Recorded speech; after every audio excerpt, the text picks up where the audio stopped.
10 अप्रैल 1912 12:15 RMS Titanic Southampton से सफर के लिए निकलता है न्यूयॉर्क की ओर। टाइटैनिक की खास बात यह थी कि इसको 3000 वर्कर्स ने बनाया था। इसकी लेंथ तकरीबन 269 मीटर्स और विड्थ 29.19 मीटर्स थी। आरएमएस टाइटैनिक इतना बड़ा बनाया गया था जिस पर लगभग 5.9 कमर्शियल एरोप्लेन जा सकते थे। आरएमएस टाइटैनिक की डेप्थ 59.6 फीट और वजन 46,329 टन था। 31 मार्च 1909 में आरएमएस टाइटैनिक को बनाना स्टार्ट किया गया। 31 मार्च 1912 में कंप्लीट किया गया, यानी 3 इयर्स में कंप्लीट हो गया। नंबर ऑफ डेक्स 7 थे। इंजन 46,000 हॉर्स पावर, जिसकी स्पीड एस्टिमेटेड 23 to 24 नॉट्स यानी 4.448 किलोमीटर्स पर आवर थी। 3 इंजन थे, 2 triple expansion 8 cylinder engine and 1 low pressure turbine. RMS Titanic को ship of dreams, wonder ship, millionaire special, unsinkable और queen of ocean भी कहा जाता था। फर्स्ट क्लास में 735 कैपेसिटी, सेकेंड क्लास में 674 कैपेसिटी और थर्ड क्लास में 1026 और 885 क्रू मेंबर्स थी। कुल मिला के 3320 पीपल की कैपेसिटी थी।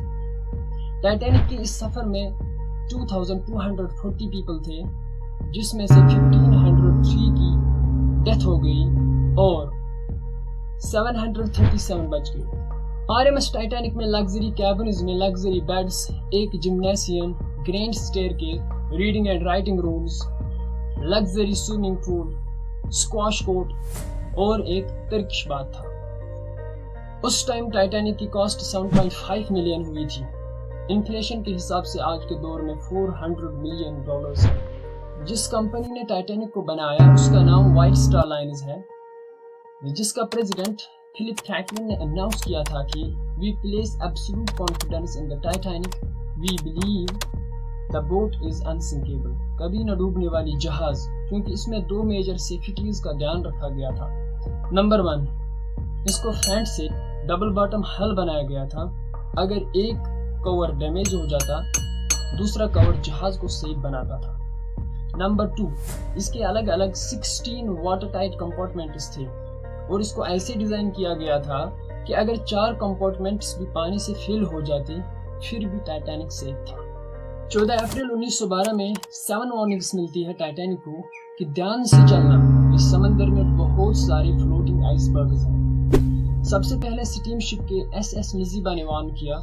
जहाज के संभालने वाले कैप्टन एडवर्ड स्मिथ ने शिप को स्लाइटली साउथ की तरफ मोड़ने को कहा, लेकिन जहाज की स्पीड बिल्कुल भी कम नहीं थी, 22 नॉट्स स्पीड ही रखा।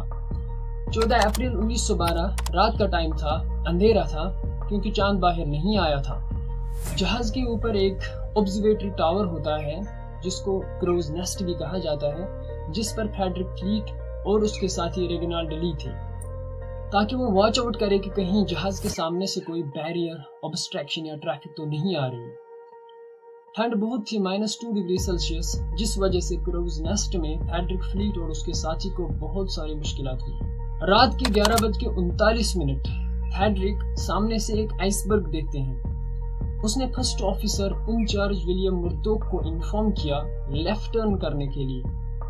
जब तक जहाज को आइसबर्ग से दूर किया जाता तब तक बहुत देर हो चुकी थी, क्योंकि टाइटैनिक अपनी हाई स्पीड पे था। 11:40 मतलब सिर्फ 1 मिनट बाद जहाज राइट साइड से आइसबर्ग के साथ कोलाइड हो गया। जहाज की मेन बॉडी में छोटे छोटे होल्स हो गए, क्योंकि करीबन 12 सेकंड तक जहाज राइट साइड से आइसबर्ग के साथ कोलाइड हो गया। अब धीरे धीरे पानी अंदर आना शुरू हो गया। प्रॉब्लम यह थी कि जब टाइटैनिक के आर्किटेक्ट एंड्रू थॉमस ने कैप्टन एडवर्ड को कहा कि ये टाइटैनिक जरूर डूबेगा, क्योंकि उसने देखा था कि 6 वाटर टाइट कंपार्टमेंट्स फिल हो चुके थे। 4 कंपार्टमेंट्स तक बचने की सूरत थी, लेकिन ये पानी हद कर चुकी थी। कैप्टन एडवर्ड स्मिथ ने सिग्नल्स भेजने को कहा, कहीं कोई जहाज सिग्नल पकड़े और हमारी मदद के लिए आ जाते। रेडियो ऑपरेटर जेक फिलिप सिग्नल भेजते रहे, लेकिन कहीं से कोई भी रेस्पॉन्स नहीं आया। ठीक 12:20 RMS कारपैथिया सिग्नल पकड़ता है, लेकिन बदकिस्मती के साथ 160 किलोमीटर टाइटैनिक से दूरी पर। अपनी टॉप स्पीड पे भी उसको 3.5 से 4 घंटे लग जाते, लेकिन टाइटैनिक के पास बहुत कम समय था। कैप्टन एडवर्ड ने लाइफ बोट्स का हुक्म दिया। लाइफ बोट्स की कैपेसिटी 59 पीपल अप्रॉक्सीमेटली थी, लेकिन ऑफिसर्स की एंजाइटी और डर की वजह से कई बोट्स में 20 से 30 लोग उठाए गए। आरएमएस टाइटैनिक का एक एक कंपार्टमेंट पानी से भरने लगा और धीरे धीरे जहाज का एक साइड इनक्लाइन होने लगा और वो साइड पानी में डिप होने लगा।